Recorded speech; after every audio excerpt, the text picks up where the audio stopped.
ولقد آتينا لقمان الحكمة أن اشكر لله ومن يشكر فإنما يشكر لنفسه ومن كفر فإن الله غني حميد وإذ قال لقمان لابنه وهو يعظه يا بني لا تشرك بالله إن الشرك لظلم عظيم.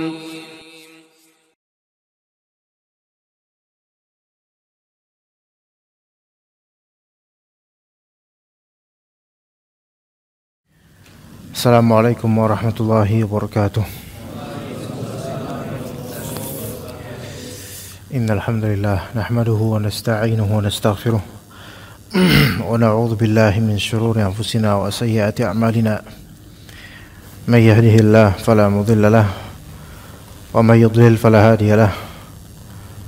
Asyhadu an la ilaha illallah wahdahu la syarika lahu wa asyhadu anna Muhammadan abduhu wa rasuluhu la nabiyya ba'dah. Allahumma inna nas'aluka ilman nafi'a wa rizqan thayyiba wa amalan mutaqabbalah. Insyaallah kita akan membahas pada hari ini pembahasan khusus tentang kaitannya dengan Ramadan. Dan kita temakan pembahasan kali ini itu Ramadan bulan tarbiyah. Ramadan bulan tarbiyah, yaitu bulan pendidikan. Ana ambil dari kitab Meraih Keberkahan Ramadan karya Ustaz Yazid bin Abdul Qadir Jawas rahimahullah ta'ala.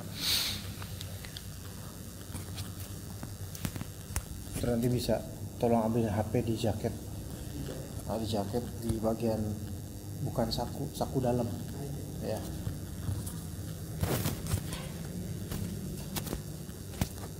Bukan saku luar, saku dalam. Ya, Ramadan bulan tarbiyah, Ramadan bulan pendidikan. Yang mana kemungkinan besar besok bulan puasa, kemungkinan besar, atau nanti malam tarawih, itu ada kemungkinan besarnya. Walaupun kita tunggu keputusan dari pemerintah, ya. Maka ini sambutan untuk bagaimana nanti di bulan Ramadan, yang mana tentu ada yang bulan Ramadan ini penuh hikmah, berkah, maghfirah, ampunan, dan dibukakan pintu jannah serta ditutup pintu nar. Ramadan atau setiap dari individu muslim membutuhkan tarbiyah, membutuhkan pendidikan. Kalau dikatakan pendidikan itu rata-rata orang berpikir pendidikan formal, SD, SMP, SMA, kuliah, dan seterusnya. Atau termasuk les, kursus, bimbel. Betul, itu pendidikan. Tetapi pendidikan kehidupan itu yang dimaksud di dalam Ramadan, atau di dalam tema kita Ramadan bulan pendidikan. Sehingga sekalipun ia bergelar doktor atau profesor, maka dia tetap membutuhkan pendidikan, dan Allah mendidiknya di bulan Ramadan.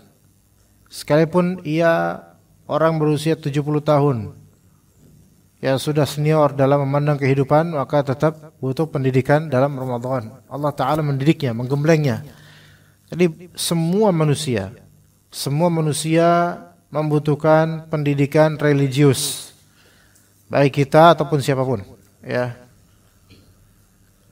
Semua manusia membutuhkan belajar agama, baik yang masih muda bahkan yang sudah tidak muda lagi. Jazakallahu khair.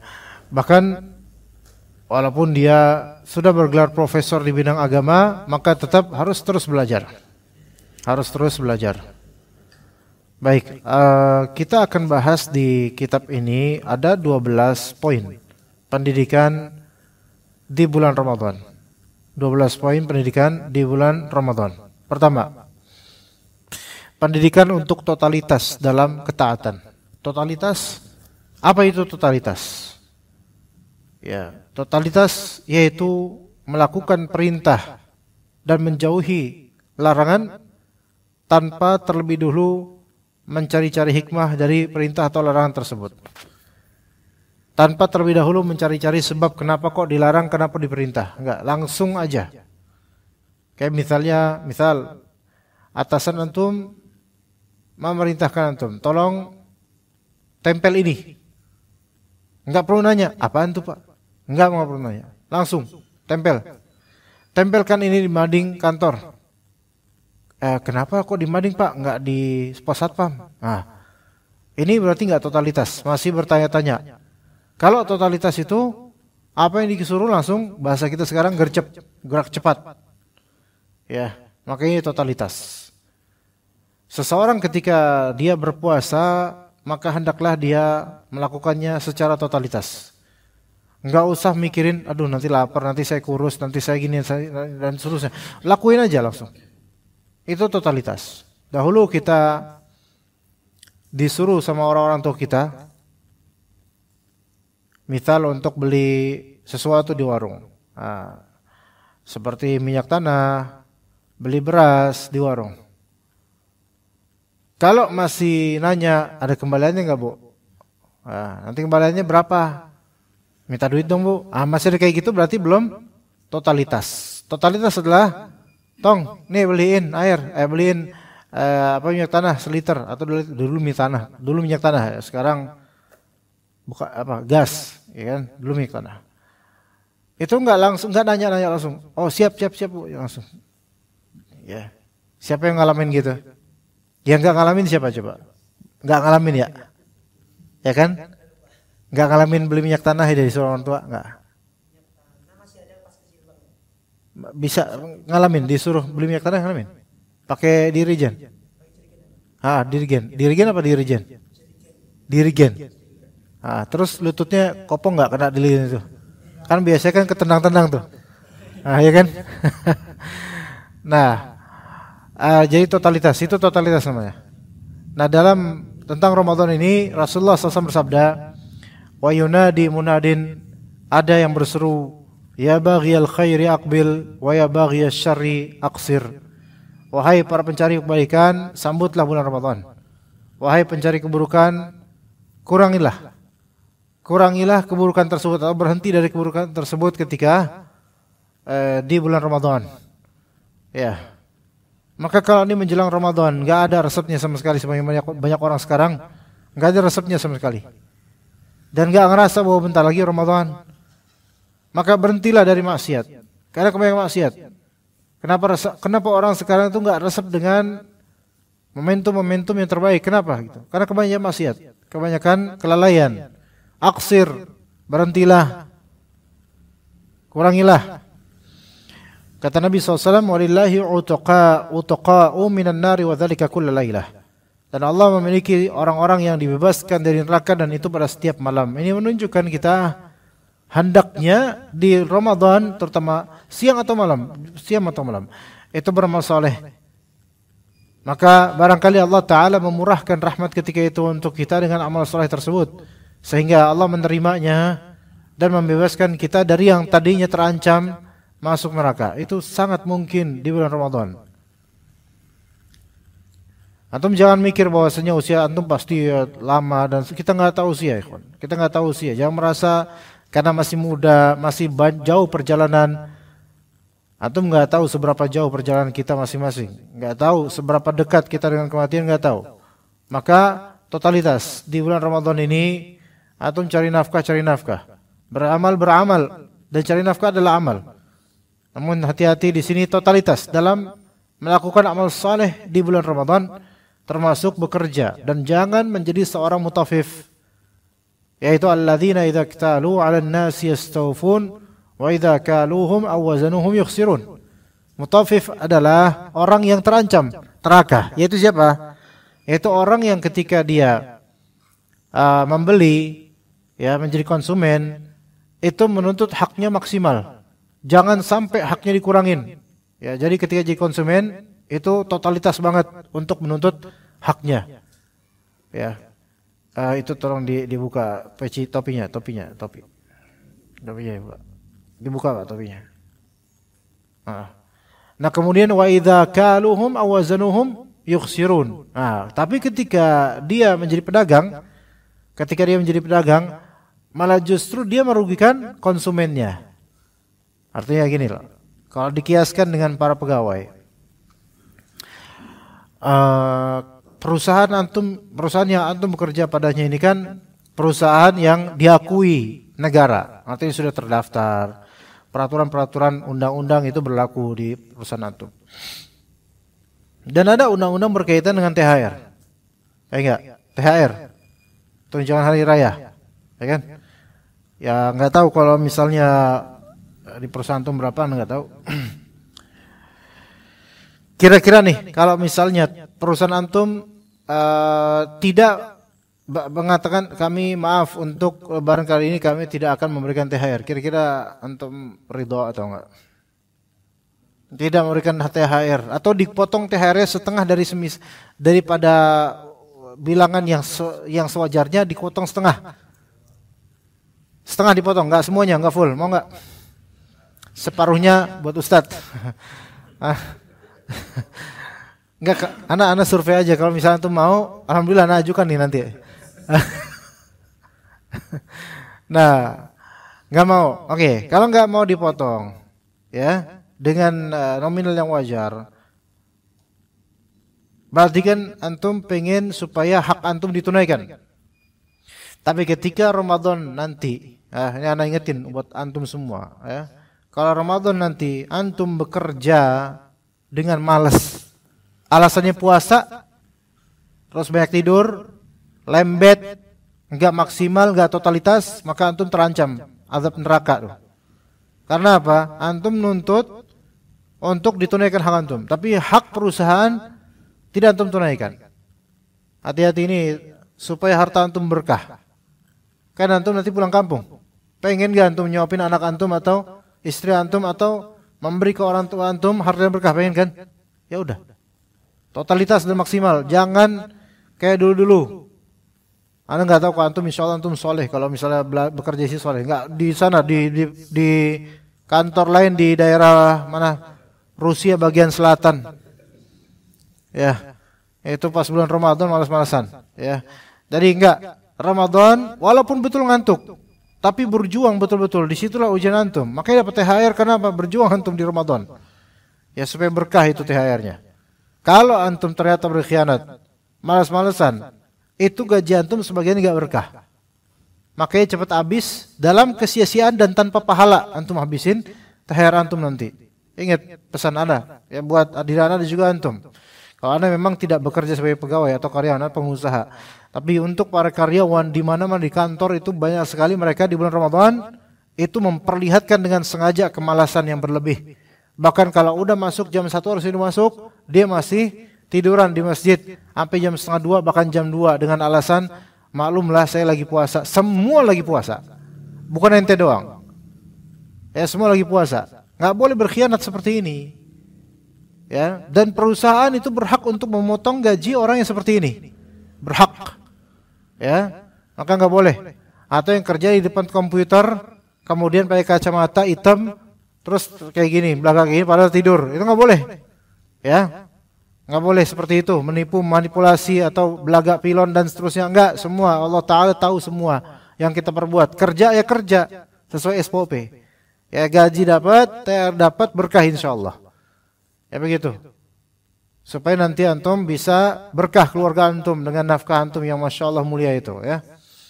Kemudian yang kedua, pendidikan untuk menundukkan syahwat di bulan Ramadan. Jadi kita ini punya hati, kita manusia punya hati. Itu setiap hari didera oleh fitnah, baik fitnah syahwat maupun fitnah syubhat. Nah, kalau di Ramadan ini pendidikan lebih ke mendidik hati kita untuk menetralisir fitnah syahwat, ya. Dan fitnah syahwat itu fitnah keduniaan, seperti harta, kedudukan, pujian, sanjungan, lawan jenis dan seterusnya. Nah, fitnah keduniaan seperti harta misalnya. Nah, harta itu bisa membuat orang terfitnah sehingga dia mengejar-ngejar harta, sibuk dengannya sehingga tersibukkan akan amal ibadah. Sebagaimana banyak dari pedagang di bulan Ramadan. Saking sibuknya dengan perdagangan, ya mungkin laris, masya Allah, alhamdulillah. Tetapi akhirnya dia nggak pernah taraweh. Dia sholat pun bolong-bolong bahkan, na'udzubillah min dzalik. Dan hal-hal lain. Kemudian sahur kadang-kadang enggak, subuh kelewatan gara-gara kecapean berdagang atau persiapan berdagang. Maka ini fitnah harta. Nah, Ramadan ini waktu untuk memanage kalbu kita dan waktu kita supaya tidak terfitnah dengan harta. Juga pujian, sanjungan, lawan jenis, menetralisir syahwat kemaluan. Dan kata Nabi sallallahu alaihi wasallam, "Ma taraktu ba'di fitnatan hiya adarru 'ala rijali minan nisa." Tidak ada fitnah yang aku tinggalkan setelahku yang lebih berbahaya bagi laki-laki daripada fitnah wanita. Kemudian kata Nabi SAW, "Inna likulli ummatin fitnatan wa fitnatu ummatil mal." Setiap umat itu ada fitnahnya. Fitnah umatku adalah harta. Fitnah di sini maknanya ujian. Ujian. Fitnah di sini artinya adalah ujian. Nah, supaya kita itu jadi menangkal fitnah syubhat itu dengan belajar. Menangkal fitnah syahwat itu dengan amal. Makanya orang-orang yang gabut terus banyak duit itu lebih dekat kepada fitnah syahwat. Orang-orang gabut yaitu free, dia nggak ada kerjaan tapi duit banyak. Itu lebih dekat kepada fitnah syahwat karena mudah untuk membayar akses-akses maksiat dibandingkan dengan orang yang sibuk miskin lagi. Nah ini, udah sibuk, capek, miskin, itu susah dapat syahwatnya itu. Kenapa? Karena udah sibuk, nggak punya akses buat maksiat. Begitu. Kira-kira kalau antum gimana? Antum adalah sibuk dan antum adalah hamba Allah. Mau kaya kayak mau miskin, yang penting taat pada Allah Subhanahu wa taala. Seperti itu, ya. Jadi jangan takut dengan kemiskinan, tapi kalau bisa jangan miskin-miskin amat, ya. Kalaupun miskin-miskin amat jangan sampai kelihatan lewat mukanya. Kesian nanti, ya. Taib. Kemudian yang ketiga, pendidikan untuk berakhlak mulia dan mengendalikan emosi.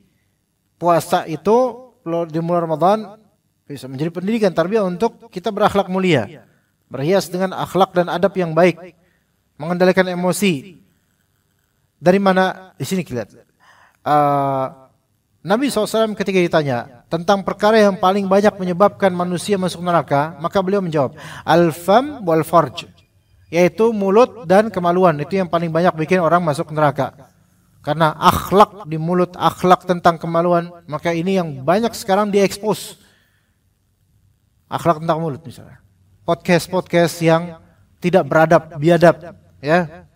Orang bikin konten obrolan atau podcast obrolan ghibahin orang dan ini mulut, fitnah mulut. Fitnah kemaluan juga banyak film-film dan tontonan-tontonan dan semisalnya yang sekarang bergelimpangan di mana-mana. Ya. Taib. Di bulan Ramadan ini kita diperintahkan untuk apa? Untuk menjaga lisan. Kata Nabi SAW, "Man lam yada' qawla zur wal 'amala bih, falaysa lillahi hajatun fi an yada'a ta'amahu wa syarabah." Barang siapa yang tidak meninggalkan perkataan bohong, dusta di bulan Ramadan pas lagi puasa dan tetap melakukan perbuatan dusta atau perbuatan jahil, maka Allah Ta'ala tidak punya kepentingan untuk orang ini untuk membalas amalannya meskipun ia meninggalkan makan minum. Dia puasa, nggak makan, nggak minum, tapi nggak bisa menjaga lidahnya. Makanya seperti ini tidak ada pahalanya. Tidak ada pahalanya. Maka harus kita memperhatikan diri kita, terutama ketika marah. Ketika marah, ya marah yang berlebih, tersulut emosinya, terburu nafsu amarah, ini adalah kebalikan dari karakter simpatik, tidak baik. Sementara kita ketika bulan Ramadan lagi puasa, hendaknya karakter simpatik itu justru harus lebih nyala dibandingkan karakter emosional. Maka orang yang terbiasa marah, dia harus menterapi dirinya dengan puasa Ramadan. Dan dia menjaga lisannya dengan puasa Ramadan. Taib, itu manage emosi, akhlak dan semisalnya. Yang keempat, pendidikan untuk gemar berinfak di jalan Allah. Pendidikan untuk gemar berinfak di jalan Allah. Kata Nabi sallallahu alaihi wasallam, "La yajtami'u asy-syuhhu wal imanu fi qalbi mu'min, tidak akan pernah berkumpul kekikiran dan keimanan di dalam hati seorang mukmin. Jadi ada namanya syuh, ada namanya al-iman.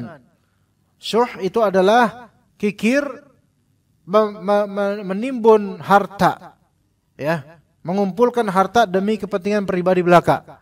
Maka ini syuh. Orang yang seperti ini tidak suka untuk sedekah. Maka orang yang malas sedekah karena pengen semua buat dirinya aja, itu nggak bisa berkumpul pada kolomnya dengan iman.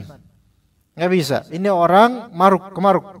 Padahal Nabi SAW ketika di bulan Ramadan itu lebih dermawan daripada sebelum-sebelumnya.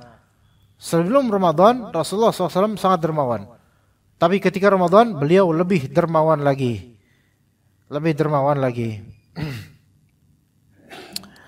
Maka teman-teman sekalian rahimakumullah, Anda tahu, ya, mungkin antum bukan pengusaha yang kaya raya. Mungkin gaji antum itu mungkin ada yang UMR, ada yang mungkin di bawah UMR, Allah alam. Tetapi wallahi, sekira apapun kita, jangan tinggalkan sedekah. Karena kata Allah, "Wa ma anfaqtum min syai'in fa huwa yukhlifuh." Apa yang kalian nafkahkan di sesuatu, maka Allah Ta'ala akan memberikan feedbacknya. Allah Ta'ala akan menggantinya. Allah yang ganti, bukan Anda, bukan Ustadz. Ustadz nggak bisa ngapa-ngapain untuk hal ini. Tapi Allah Ta'ala yang ganti apa yang antum nafkahi ke istri antum, ke anak antum, ke orang fakir miskin, ke orang tua antum. Maka Allah yang akan membalikan itu. Insya Allah lebih banyak lagi, lebih afdal lagi, lebih berkah lagi insya Allah Ta'ala. Maka jangan tinggalkan nafkah dan sedekah walaupun mungkin pas-pasan. Karena bisa jadi justru ketika antum lagi susah, kemudian antum tergerak untuk sedekah, di situ Allah Subhanahu wa taala melihat antum lebih afdal daripada orang yang sedekah dalam masa senang. Waktu Anda dulu di pesantren, masih teringat di benak Anda dan selalu akan Anda ingat. Anda punya paman banyak, ya. Ada paman dari keluarga Jawa, ada paman dari keluarga Sunda, ada paman dari keluarga Betawi. Nah, dulu waktu Anda liburan, kan pesantren biasanya liburan sebulan, Anda akan pulang ke Jakarta. Ya udah di Jakarta gitu sebulan. Ketika mau balik ke pesantren dulu, ya kan siap-siap gitu. Dulu kita sama kayak antum kalau pulang kampung naik bis sendiri gitu kan ya. Anda dulu dari SMP dari Jakarta dari Salatiga kemari ya naik bis sendiri. Dari sini ke sana naik bis sendiri gitu. Bahkan ke terminal kadang-kadang sendiri aja udah. Enggak diantar, enggak diapa, udah jalan aja gitu. Ya. Makanya ngelihat anak-anak sekarang, anak pesantren sekarang itu agak kagok anak sebenarnya. Karena apa? Karena enggak ada yang mau sendiri.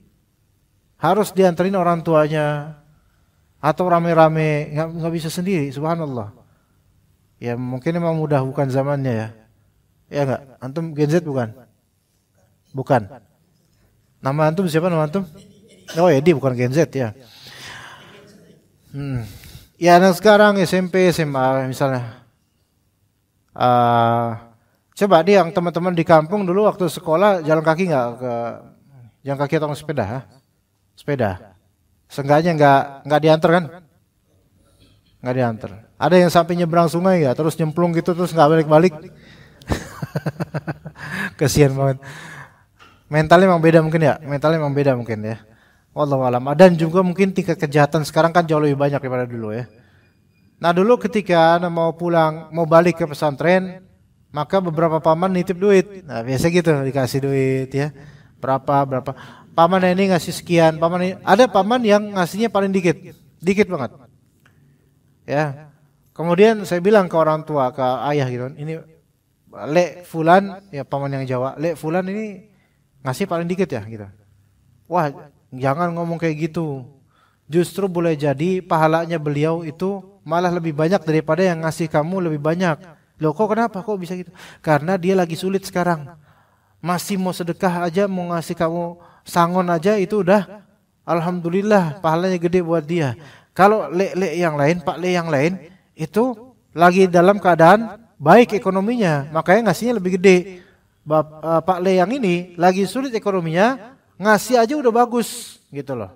Maka boleh jadi pahalanya lebih banyak daripada itu. Makanya sedekah itu Awalnya bukan nominal yang menjadi nilai, tapi apa? Keikhlasannya, itu dia.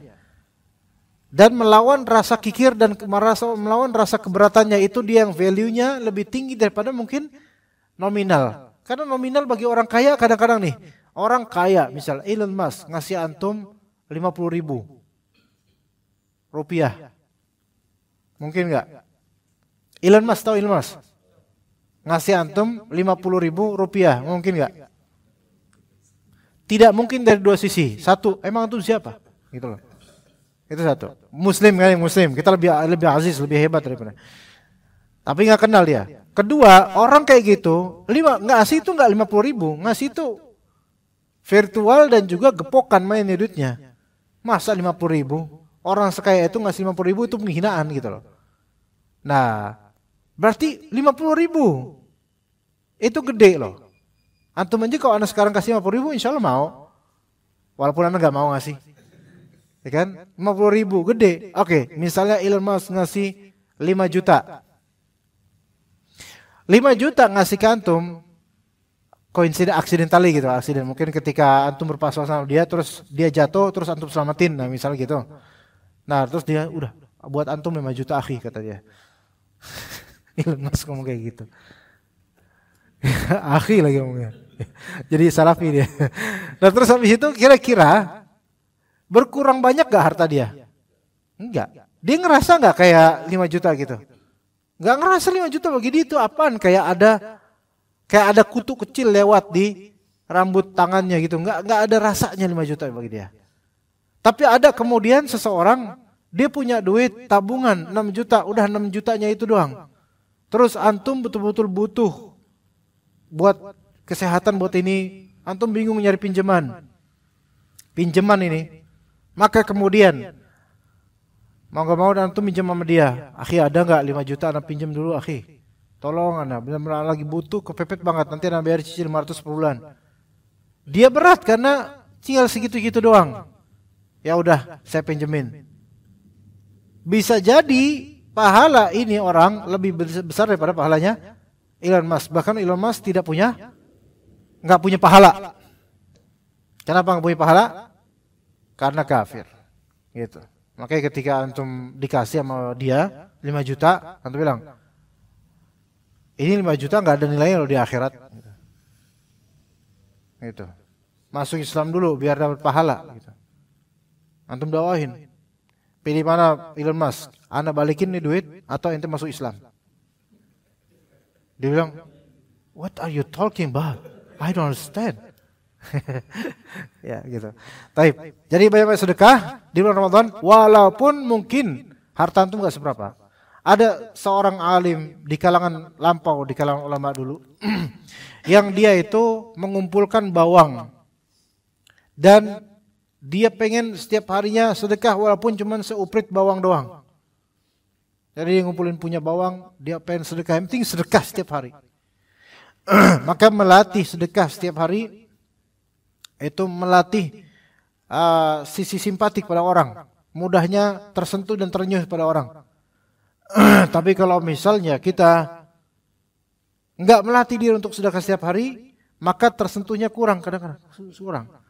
Dan yang lebih, mestinya yang lebih untuk mentraining dirinya sudah supaya sedekah siapa? Perempuan. Laki-laki itu sedekahnya banyak dia. Untuk keluarga, ya, sedekah. Perempuan itu harusnya yang Nabi SAW, ya ma'syarun nisa tasaddaqna, kata Nabi SAW. Setelah hari raya Id, setelah sholat Id, Rasulullah SAW mengkhususkan datang ke tempat space perempuan. Terus bilang, wahai para perempuan sekalian, ya ma'syarun nisa tasaddaqna, bersedekahlah kalian. Kenapa? Fa'inni uritu, aku telah diperlihatkan bahwasanya kebanyakan penghuni neraka siapa? Perempuan, wanita. Ya. Waduh, gimana tuh? Ya. Jadi demi menghindari neraka harus baik sedekah perempuan itu. Loh kok bisa perempuan kok bisa kebanyakan masuk neraka, kebanyakan penghuni neraka kok perempuan? Kenapa gitu? Nabi SAW menyebutkan satu klausulnya atau satu penyebabnya, yaitu karena kufur nikmat pada suaminya. Ya.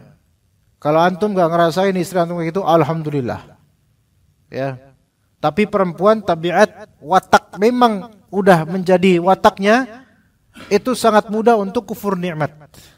Sangat mudah untuk kufur nikmat dibandingkan laki-laki pada umumnya.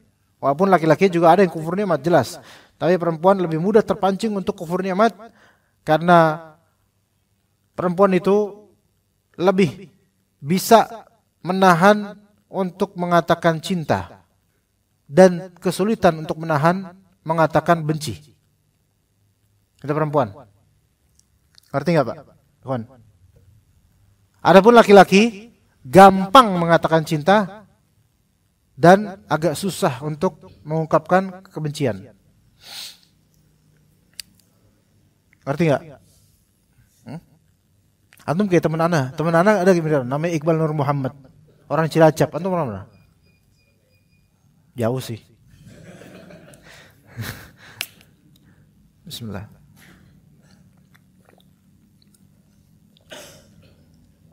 Nama antum siapa? Hah? Jauh juga, Masya Allah.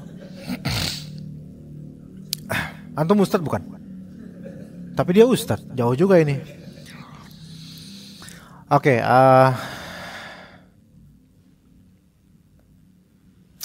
coba antum perhatikan, laki-laki, ya, coba deh. Laki-laki sering nggak mengumbar kejelekan istrinya di keluarganya atau di orang lain gitu? Tidak. Tapi kalau perempuan sering kayak gitu tanpa antum sadari. Maksudnya bukan antum di sini, maksudnya tanpa laki-laki sadari. Insya Allah istri antum nggak kayak gitu. Istri kita semua insya Allah nggak kayak gitu. Oke? Kalau misalnya dan calon antum insya Allah nggak kayak gitu. Ya, nggak ketinggalan. Antum nggak bakal ketinggalan di sini. Iya. Pokoknya antum jangan absen. Antum hadir terus. Dengan hadirnya antum di kajian ini, itu terasa seperti ada satu orang tambahan hadir. Iya. Kalau antum nggak hadir, kayak kehilangan satu orang, gitu. Sama aja sih, sama aja. Iya. Begitu. Maka lihat Ramadan, seorang perempuan, antum tarbiyah istri antum dan putri-putri antum, jaga lisannya, ya. Kemudian banyak sedekah. Ya. Kalau bikin bukaan, kadang suka berbagi. Berbagi ini bukan karena dipaksa oleh RT, bukan dipaksa oleh masjid giliran, bukan. Tapi ada kesadaran ngasih, gitu loh. Kesadaran ngasih. Ya. Orang bilang laki-laki egois. Laki-laki egois itu dengan keinginannya. Adapun perempuan itu egois. Egois dengan apa? Dengan kepemilikannya kalau perempuan itu. Ya, laki-laki itu egois dengan keinginannya. Dia laki-laki pengen, egois dengan keinginannya. Tapi kalau perempuan egois dengan apa? Dengan kepemilikannya. Gitu. Makanya disuruh apa? Sedekah. Perempuan itu Nabi SAW mengkhususkan perempuan untuk tasaddaqna, sedekahlah kalian. Karena perempuan itu egois dengan apa? Apa yang dia miliki. Makanya rata-rata perempuan suami pengen poligami, boleh nggak sama istrinya? Nggak boleh. Padahal suami kan milik umat gitu loh. Kok milik umat? Bukan milik umat. Masih ada spot, masih ada slot gitu loh. Ada 3, masih ada 3 slotnya. Dia masih bujang 1/4. Ya. Nah di sini atau masalah makanan. Adapun perempuan yang beruntung adalah perempuan yang ketika dapat rezeki, dia memang berpikir kebutuhannya dan keluarganya, dan dia juga berpikir tentang bagaimana dia bisa sedekah dengan rezeki itu baru. Masya Allah. Antum kalau dapat istri seperti itu, cari istri yang seperti itu lagi. Supaya makmur. Ya. Begitu. Namun kebanyakan perempuan itu tidak seperti itu. Kebanyakan perempuan yang udah dipegang, udah jadi milik dia, dan ya paling banter untuk sedekah anak-anaknya. Gitu, untuk anak-anaknya. Tapi untuk keluar itu masih mikir panjang, ada aja alasannya. Ya, beruntunglah perempuan yang Allah Ta'ala kasih hidayah untuk banyak berbagi. Ada perempuan seperti itu ada. Yang ketika dapat rezeki itu langsung siapa orang yang lagi susah, siapa yang harus dikasih, siapa yang harus disahabatin dan dikasih gitu. Jadi bukan apa-apa bikin sendiri, apa-apa buat sendiri, apa-apa buat di dalam internal sendiri, enggak. Coba luaskan cakrawala. Toh nanti ketika ada apa-apa juga kita dikasih sama orang lain. Ya begitu. Makanya pendidikan juga Ramadan untuk menyatukan rasa senasib, saling berkasih sayang, dan persaudaraan. Berbagi. Berbagi. Itu Ramadan, berbagi. Juga yang keenam, pendidikan untuk bisa merasakan derita dan kesulitan orang lain. Dalam puasa kita ngerasain bagaimana lapar itu kayak gitu. Rasakan lapar itu dan refleksikan bagaimana ya orang-orang yang kelaparan, bagaimana saudara-saudara kita di Gaza misalnya. Ya. Bantuan-bantuan untuk ke Gaza itu banyak yang ditutup oleh Israel loh. Subhanallah, semoga Allah laknat orang-orang Yahudi. Ya. Sehingga saudara-saudara kita nggak dapat. Subhanallah. Udah gitu, tidak sedikit juga ada beberapa pembajak donasi di Indonesia ini atau di mana-mana gitu. Yang mengatasnamakan Gaza atau Palestina, padahal ini ilegal dan juga masuk kemana itu duit. Makanya antum nanti kalau misalnya mau bantu-bantu lewat yang formal, lewat yang terpercaya aja. Jangan yang di jalan-jalan. Untuk Palestina, untuk Gaza, itu yakin nggak tuh benar-benar tuh? Sindikat jangan-jangan. Ya, atau yang datang ke masjid-masjid mukanya muka Arab. Palestina pakai ini, pakai bahasa Arab di Arab. Seolah-olah benar-benar dari Palestina. Terus anak Palestina bisa tolong nggak? Anda pernah ngalami itu di suatu majelis di masjid? Itu ada yang datang seperti itu, minta tolong, tolong Ustadz pakai bahasa Arab gitu. Tolong Ustadz, ini Kak saya dari Palestina butuh bantuan dan juga saya butuh bantuan buat saudara-saudara saya di Palestina. Kita jangan sepolos itu, ikhwan. Ya, ini pengemis untuk dirinya dan sindikatnya biasanya. Ya. Dan memanfaatkan kebaikan orang-orang masjid. Buktinya kok musiman gitu loh. Yang kayak gini pun musiman, ikhwan. Antum dapetin di masjid ini, nanti ada kabar juga di masjid lain, ada orang Palestina lain kok musiman. Gitu loh. Dan juga ada beberapa polisi juga udah menangkap orang kayak mereka. Jadi jangan terpedaya muka Arab. Bukan anti Arab, bukan. Jangan terpedaya muka Arab, modal Arab terus Palestina atas nama Palestina donasi. Lebih bahlul lagi kalau antum ini udah minta donasi, ngaku Palestina, muka Madura. Nah ini baru ini jangan. Nah, ini ketahuan banget kok ini mah. Ya. Baik, seperti itu insyaallah. Jika ada pertanyaan dipersilakan. Ini udah jam 10. Anda mau ke durian sawit? Ya, silakan.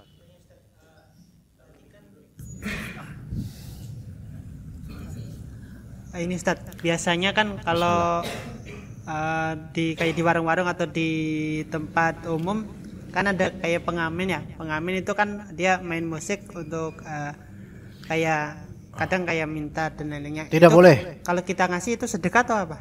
Tidak boleh. Oh, tidak boleh. Iya. Berarti nggak usah ngasih, Ustaz. Nggak usah ngasih dalam konteks dia ngamennya jangan kasih apa-apa. Kalau emang antum kesian, bukan karena lagunya dia, bukan karena ya Allah kesian jelek banget nyanyinya, saya kasih duit lah. Enggak. Antum kesian karena mungkin dia bawa anak misalnya, dan memang mungkin itu anak dia. Antum boleh ngasih karena hal itu, bukan karena ngamen, bukan karena musiknya, bukan karena gitarnya, bukan karena suaranya, bukan. Tapi itu ngasihnya kapan? Nanti. Pas dia udah nggak ngamen atau pas dia lagi jalan gimana Pak? Nih Pak, saya sedekah buat bapak sama anak. Tapi bukan karena bapak ngamen, bukan. Saya pengen ngasih sedekah aja, itu boleh. Tapi kalau pas habis ngamen, terus gitu, ini malah justru mendukung dong. Oh iya, makanya. Oh iya kasih duit. Keep it up, bagus.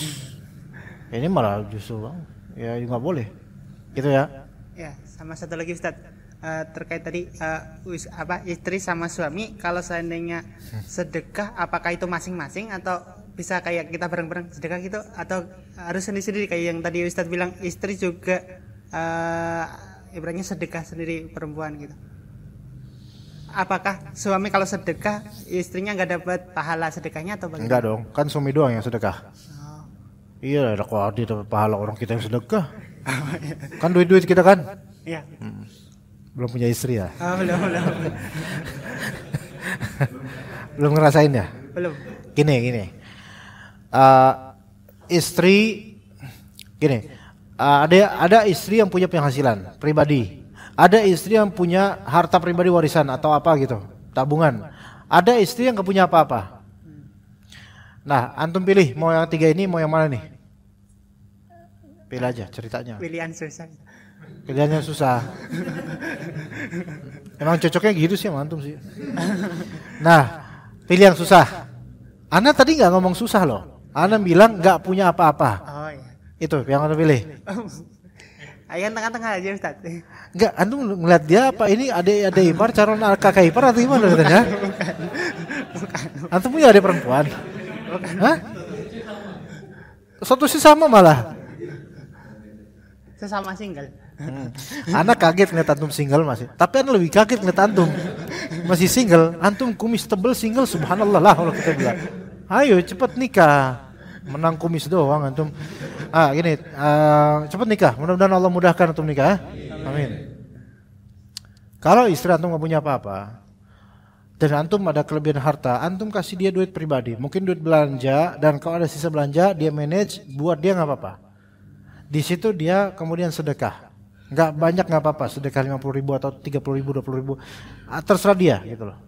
Jadi antum misalnya ngasih duit belanja berapa sama dia, antum bisa ngasih mungkin bulanan atau pekanan atau harian gitu, terserah antum, itu bijaknya antum karena antum keluarga. Nah, antum bilang ke istri antum, kalau ada sisa belanja ini buat kamu gitu. Itu uang kamu.